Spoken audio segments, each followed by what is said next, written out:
Hello again, it's Dustin McDonald from Coach's Corner Pro Shop here at Pana. Last time we talked a little bit about wrist positioning and how to work on getting a little bit more revolutions on the ball. Today we're going to talk about some drills that you can do to get your wrist conditioned to be in the position that you want in order to throw more revolutions. One thing you're going to need today is a towel and a couple bowling balls.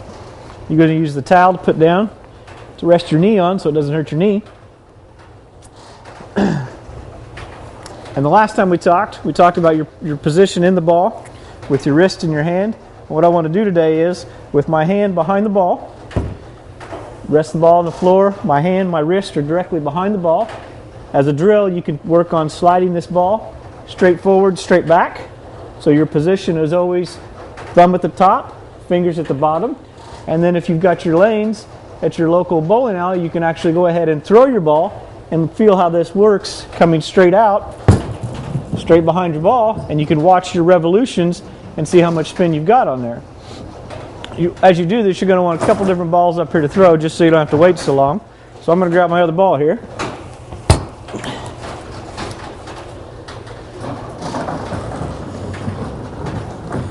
Once again, I'm going to start with my wrist behind it, thumb at the top, fingers at the bottom. Now if I want to get more revolutions on the ball, I'm going to rotate my wrist so that the weight of the ball is more on my index finger, and then I'm up underneath the ball. So now as I come back and come forward, I make sure my wrist stays in this position. A couple times, and I'm going to reach out and throw it. And as I watch my ball in the first 10 feet here, I can tell that the revolutions are much greater as my wrist is up underneath the ball as opposed to being straight behind the ball. And you can do this over and over. The more you move it back and forth, the more that muscle memory is created to keep that wrist in that position. And then as you throw it, you can watch the difference in the ball reactions and what happens on the lane. And then you can translate that into a full approach with the position of your wrist from the very beginning and see how your ball changes in reaction.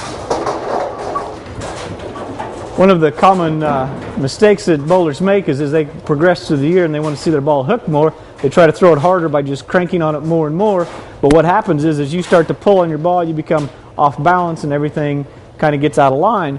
So one drill you can practice in order to keep a little bit more of a free arm swing where you're nice and relaxed and smooth is just doing a simple standing throw.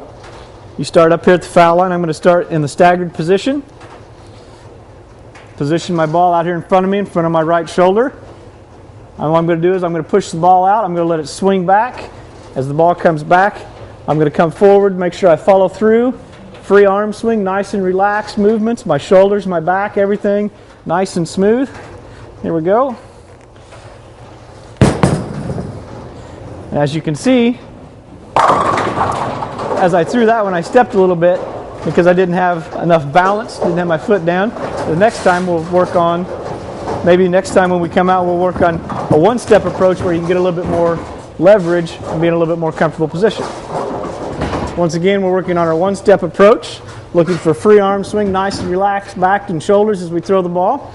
So I'm going to start with a one-step approach, push the ball out, and as it comes down from the backswing, that's when I'm going to push and slide. Here we go. My arms nice and relaxed, nice and smooth.